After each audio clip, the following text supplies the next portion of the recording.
Bom dia com propósito. Porções diárias de sabedoria que vão transformar sua vida. Bom dia, sejam todos muito bem-vindos a mais um Bom Dia com Propósito. Sexta-feira, final de semana chegando, muitas boas notícias chegando junto com o nosso final de semana, né? Fechando a semana aí com chave de ouro, falando sobre conhecimento, dia após dia, enfatizando a importância de você mergulhar no universo do autoconhecimento, do conhecimento da pessoa de Deus e no conhecimento para todas as áreas da sua vida. Conhecimento não tem contraindicação.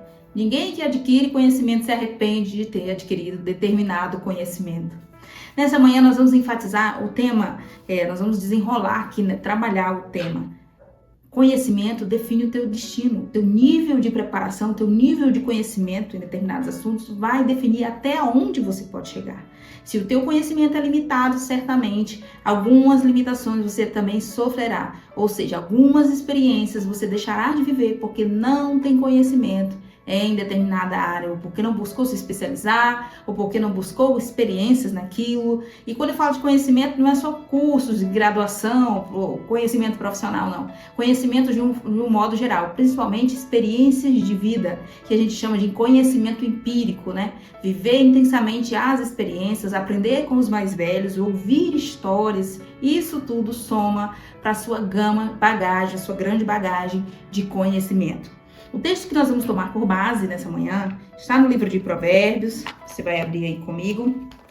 Provérbios 12, nós vamos ler o versículo 1 e também vamos ler outras passagens para ir contextualizando muito bem isso que nós queremos transmitir sobre a importância de se preparar, sobre a importância de se qualificar, de se capacitar, de mergulhar. Como eu ouvi esses dias num podcast, a importância de se esconder no Senhor, escondido no Senhor, escondido debaixo da mão poderosa de Deus, se preparando, se capacitando, com certeza você estará preparado para quando as oportunidades surgirem, para quando as portas se abrirem.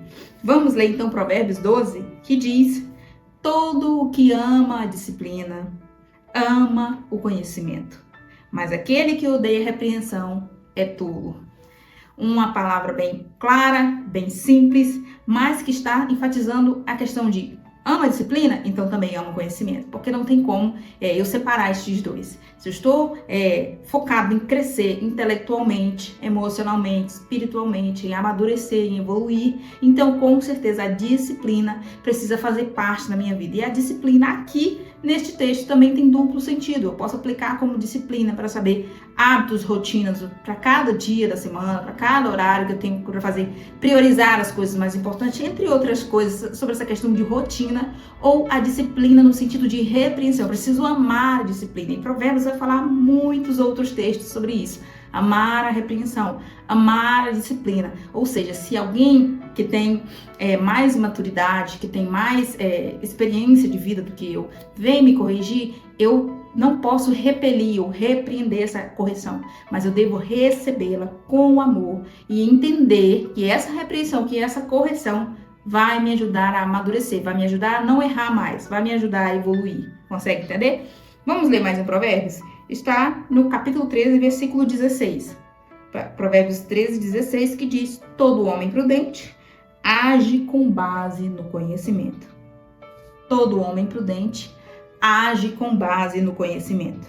Mas o tolo expõe a sua sensatez. Ou seja, o conhecimento ele é primordial para determinar nossas ações. Se eu tenho conhecimento, como nós falamos esses dias, se eu tenho autoconhecimento, é uma ferramenta poderosa, uma área do conhecimento que vai me ajudar a lidar tanto com as minhas emoções, a me entender, a dosar, a medir as minhas emoções para a ocasião certa, na medida certa, vai me ajudar também a entender o outro. Ou seja, vai me ajudar a entender as emoções do outro, aí também a respeitar o tempo do outro, o que vai melhorar a qualidade dos meus relacionamentos. Nós vamos ler mais um texto que está aqui no livro de Atos, né? Nós vamos tomar o exemplo do apóstolo Paulo, do nível intelectual, do nível de preparação, do nível de conhecimento de Paulo, que permitiu que o ministério dele fosse tão amplo e que ele pudesse chegar em tantos lugares. O nível de preparação de Paulo abriu as portas para ele, definiu o destino dele, tanto de um ministério extenso, não tanto, poderia ter sido até maior, né? Um ministério de 30 anos aí, mas também permitiu ele entrar em lugares que qualquer outro iletrado, qualquer outro despreparado não pôde entrar, porque não sabia como chegar, não tinha conhecimento para sentar em algumas rodas, para falar com determinadas pessoas de outras culturas. Não sei se vocês sabem, mas o apóstolo Paulo, ele era trilingüe, isso mesmo. Se falava um quarto idioma, não sei, mas de 3 eu tenho certeza que ele falava, que era o hebraico, o aramaico e o grego. Então Paulo tinha a oportunidade de entrar em determinadas situações ou em determinadas culturas, em determinadas cidades e pregar ali com base nos seus conhecimentos, onde ele foi preparado, foi treinado aos pés de Gamaliel, que foi o seu treinador, que foi o seu mentor, o seu instrutor no farisaísmo. E quando ele veio para Cristo, ele já tinha toda essa bagagem intelectual que às vezes fazia com que ele se gloriasse, mas ele estava sempre debaixo da mão do Senhor, ele se humilhando e reconhecendo que ele só poderia se gloriar no Senhor, porque foi Deus que preparou ele, deu a ele a oportunidade, né, de vivenciar essa experiência com Gamaliel, de vivenciar essa preparação, de se munir, né, com essa bagagem de conhecimento, que foi o que definiu o destino do sucesso do ministério de Paulo. Imagine só se nós não tivéssemos tido Paulo, né? Se Paulo não tivesse se convertido, se Paulo não tivesse tido essa bagagem, certamente talvez Deus teria levantado outro, mas não seria como Paulo. É aquilo que eu sempre falo, aquilo que o Senhor tem para mim fazer, ou para você fazer, né? Para eu fazer, para qualquer pessoa fazer, somente você poderá fazer, ninguém outro fará em seu lugar. Ou seja, um outro pode fazer semelhante, mas nunca fará igual você. Por quê? Porque para cada um, Deus tem algo individual, algo personalizado, algo que combina a vontade de Deus, o propósito de Deus com a sua personalidade, com aquilo que você é. E Deus, ele tem prazer nisso, de fazer essa combinação, como se fosse uma espécie de temperos, temperar com o seu tempero, com o meu tempero, misturar e fazer algo glorioso. Vamos ler então aqui Atos 22. Atos 22, vamos ler o versículo 1 e a gente vai seguindo, onde Paulo diz: irmãos, aliás, deixa eu contextualizar o que está acontecendo aqui. Paulo estava sendo preso ali, mas antes de ele ser encarcerado, ele dá um discurso e fala umas palavras ali muito interessantes. O seu discurso é até grande, que é o capítulo 22 inteiro. Nós não vamos ler todo, mas eu recomendo para você a leitura de Atos 22 todo, depois que você vai se surpreender com as palavras muito eloquentes e necessárias para o momento que ele usou. Vamos ler que diz: irmãos e pais, ouçam agora minha defesa. E aí a oratória de Paulo também contribuiu para essa defesa, onde ele diz: quando ouviram que eles falavam em aramaico, ficaram em absoluto silêncio. Aqui o escritor de Atos, no caso Lucas, que escreveu o livro de Atos, está dizendo que quando o povo começou a ouvir que ele estava falando em aramaico, não estava falando grego nem hebraico, eles ficaram em silêncio, ou seja, ele usou essa estratégia de ter aí esse domínio sobre esse idioma para ser ouvido. E em seguida está dizendo: então Paulo disse, versículo 3, sou judeu, nascido em Tarso da Cilícia, mas criado nesta cidade. Fui instruído rigorosamente por Gamaliel, na lei dos nossos antepassados, sendo tão zeloso por Deus quanto qualquer de vocês. Persegui os seguidores deste caminho até a morte, prendendo tanto homens quanto mulheres, lançando-os na prisão. Versículo 5.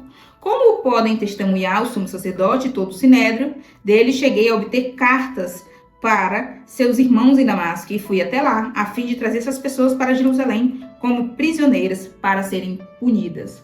Vamos fazer uma pausa aqui e vamos entender isso que Paulo falou. Isso que Paulo começou o seu discurso enfatizando o quê? Olha, eu fui preparado, eu fui treinado por Gamaliel. Eu persegui os nossos irmãos cristãos. Eu trouxe cartas, fui ao caminho de Damasco, fui até Damasco para prendê-los e trazê-los para Jerusalém. Mas aí ele vem continuando, explicando, né, mais abaixo, você pode fazer a leitura depois, todo o desenrolar, tudo o que aconteceu após isso, após a sua conversão, que o Senhor falou com ele e tal. Ele diz, por volta do meio-dia, eu me aproximava de Damasco. Ele vai contar aquele episódio da sua conversão, que está registrado em Atos 9, quando Jesus se encontra com Paulo no caminho de Damasco. O que nós queremos enfatizar aqui é o nível de preparo de Paulo. E agora nós vamos pular para um texto que diz... Atos 22, e aqui no versículo 25. Enquanto o amarravam a fim de açoitá-lo, isso aqui Paulo, sendo os carcereiros lá, os soldados, amarravam ele para açoitar, para chicotear ele. Paulo disse ao centurião que ali estava: vocês têm o direito de açoitar um cidadão romano sem que ele tenha sido condenado? Isso trouxe uma surpresa para o centurião e para os outros soldados. Como assim? Como assim você é um soldado romano? Desculpa. Como assim você é um cidadão romano? Como assim? Ou seja, até nessa estratégia, o nível intelectual, né, também uma estratégia divina, permitiu com que Paulo ganhasse ali mais alguns minutos de paz, mais algum tempo. Que aí Paulo solicitou para ser julgado por Roma, e ele foi transferido para Roma, né, teve que ir de barco, o navio naufragou, né, tem toda uma história aí que você precisa conhecer, e isso você vai aprender tudo isso lendo o livro de Atos, que tem muita coisa maravilhosa aqui. Agora, encerrando o capítulo 23, aliás, na metade do capítulo 23, versículo 11, para nós encerrar a nossa leitura dessa manhã, e diz assim, na noite seguinte, o Senhor, pondo-se ao lado dele, disse, ou seja, Deus falando com Paulo: coragem, assim como você testemunhou a meu respeito em Jerusalém, deverá testemunhar também em Roma. Paulo estava com seu coração aflito, né? Porque assim como ele deu esse depoimento lindo aqui, esse relato que fez com que todos ficassem parados, atônicos, ouvindo ele discursar em aramaico, isso também aconteceria, né? Ele faria sua defesa de uma certa forma, propagando sim a palavra do Senhor, falando o que Deus fez na vida dele, que Jesus, por meio de Jesus Cristo, e ele faria tudo isso em Roma. Então, a mensagem de Deus aqui para ele é que ele não tem medo, que ele ficasse tranquilo. Mas a mensagem central para nossas vidas nessa manhã é a de que o nosso nível de conhecimento, o nosso nível de preparação definirá até onde nós podemos chegar. Eu ouvi um testemunho outro dia de uma pessoa que falava que sentia no seu coração, sentiu várias vezes o desejo de estudar inglês, estudar o idioma inglês. E essa pessoa disse que tempos passavam e ela não dava importância para essa vontade que vinha no seu coração, esse desejo que vinha na sua mente, e o tempo passou. Desde aí chegou uma oportunidade dessa pessoa, então, se conectar com outras profissionais da sua área, trabalhar na sua área, só que ele precisava do idioma inglês. E ele acabou perdendo uma riquíssima oportunidade, uma proposta que lhe foi feita, porque ele não tinha o idioma, porque ele não sabia falar inglês. Isso fica de lição para as nossas vidas, porque a gente negligencia isso muitas vezes. Talvez você possa dizer, mas é tão caro fazer um curso, mas é isso. Mas lembra que a gente já falou essa semana aqui sobre essa questão de aproveitar, que nós somos a geração que tem mais fartura de informação à nossa disposição, né? É informação para tudo que é lado de forma gratuita. A internet é uma prova disso. De que para onde você procura, você encontra informação de forma gratuita. Então, por que não amar o conhecimento, amar a disciplina e aproveitar para se capacitar, para se preparar, para reunir essa bagagem de informação, compilar ela na sua mente, porque se eu tenho conhecimento, ninguém vai conseguir abrir a minha cabeça e tirar esse conhecimento de lá. Ou seja, uma vez adquirido esse conhecimento, ele não será roubado de mim. Então, por isso que o conhecimento é uma arma tão poderosa, porque é algo que não se pode roubar das pessoas, é algo que ninguém vai conseguir tirar de você. E é algo que serve de munição, que serve de flechas, como flechas para o reino de Deus, para nós propagarmos a palavra de Deus. Ouvi também uma outra mensagem, outro dia num outro podcast, de uma pessoa dizendo assim: nós enquanto igreja, nós enquanto filhos de Deus, na igreja brasileira, passamos tantos tempos, nos tempos atrás, discutindo sobre usos e costumes e discutindo sobre alguns assuntos não tão importantes dentro da igreja, dentro do ambiente da comunidade religiosa, que nós esquecemos de nos capacitar, de nos preparar, de nos qualificar. Isso abriu portas para que as pessoas que são inimigas do reino de Deus, são inimigas das coisas de Deus, as pessoas que não querem saber de Deus e até repudiam aqueles que professam a sua fé, isso abriu portas para que essa galera, esse povo, ele se disseminasse de uma certa forma, tanto na esfera política quanto na esfera artística. Então, nós poderíamos, que essa pessoa quis dizer que nós poderíamos estar em muitos mais lugares, nós cristãos, nós que professamos a fé cristã, nós que somos seguidores de Jesus Cristo, como eu falei esses dias, discípulos, né, de Jesus, nós poderíamos estar em cargos grandes, ocupando cargos de liderança, cargos políticos, cargos não só eclesiásticos, não só no contexto da comunidade religiosa, cargos artísticos, nós poderíamos estar em tantos outros lugares, só que nós deixamos de lado a preparação, a excelência, a busca constante por conhecimento de uma forma geral, focamos os nossos olhos só nas coisas do reino, como tipo um desespero muito grande, Jesus está voltando, então eu não preciso estudar, não preciso trabalhar. Não sei se você já ouviu alguma coisa nesse sentido, é meio fora de série uma coisa dessa, mas nós acabamos negligenciando oportunidades que poderiam ter sido dadas para nós. Ou você acha que Deus ele não tem prazer, por exemplo, de que uma nação brasileira tão linda, tão rica, seja governada por uma pessoa que professa a fé cristã, que acredita no nosso Deus, uma pessoa que tem princípios judaicos cristãos, uma pessoa que teme a Deus, que ama o seu povo e que não vai escravizar o seu próprio povo. Ou seja, é disso que eu estou falando, de tantas oportunidades que nós poderíamos aproveitar, mas às vezes nós nos entregamos à mediocridade, nós entregamos como, dando para viver, tá bom. E essa expressão é muito perigosa, é muito séria, porque ela limita o nosso destino, limita o nosso futuro e limita até onde nós podemos chegar. Conseguiu entender? Se você entendeu, se essa mensagem fez sentido para você, se o que você aprendeu essa manhã virou uma chavinha aí na sua mente, você pensou, cara, eu preciso buscar conhecimento, eu preciso voltar a estudar, porque eu parei de estudar, eu preciso comprar uns livros para eu voltar a ler, que estou lendo pouco, eu preciso voltar a estudar não só a Bíblia, mas buscar conhecimento, buscar me conectar com gente mais inteligente do que eu.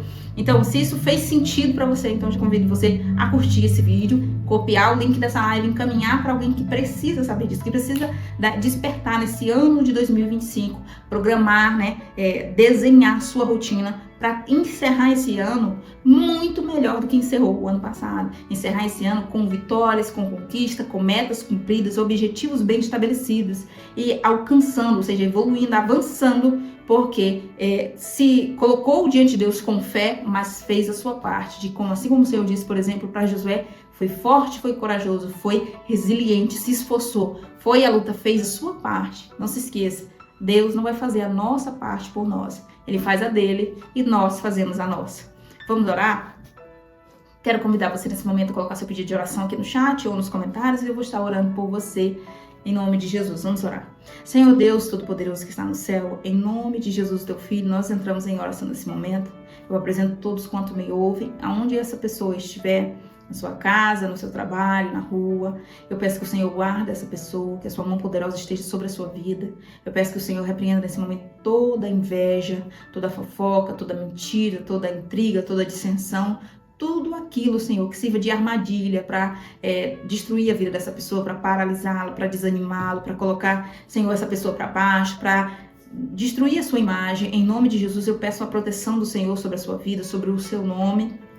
Eu peço ao Pai que aquilo que nós aprendemos nessa semana fique enraizado em nossos corações, que nós tenhamos força de estar constantemente buscando, de sermos pessoas esforçadas, de não aceitarmos a mediocridade, de estarmos sempre em constante evolução, em constante busca para o crescimento emocional, intelectual, espiritual, para que nós possamos chegar nos lugares que o Senhor quer que a gente chegue, para que nós possamos estar preparados, assim como Paulo estava preparado quando o Senhor Jesus o chamou. Ele estava armado, estava munido de conhecimento, de informação que impulsionou o seu ministério. Em nome de Jesus, nos ajuda a impulsionar a mensagem do reino através das nossas vidas, com muita suor e lágrima e esforço, Senhor, nós possamos estar diante do Senhor e possamos dizer, eis-me aqui, Senhor, enviai-me, para onde quer que nós formos, em qualquer área da nossa vida, nas nossas profissões, nas nossas famílias, na nossa comunidade, que nós possamos ser luz aonde nós chegarmos, entregarmos a mensagem do reino, de sermos aquilo que o Senhor quer que a gente seja, de sermos conhecidos pela mensagem do reino de Jesus Cristo. Em nome de Jesus, eu peço, Senhor, que abençoe o nosso final de semana, nos livre de todo mal, Senhor. Nos dê graça, nos dê força para estar em oração, para jejuar, para estudar a palavra, para nos conectarmos com Deus, ativar o nosso espírito, estarmos na comunhão com o Senhor.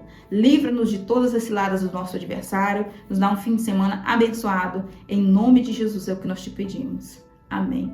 Você que ficou até aqui, tenha um final de semana incrível, recheado de boas notícias. Não se esqueça de fazer o seu devocional. O seu momento a sós com Deus é muito importante para você crescer no seu relacionamento, na sua conexão com Deus.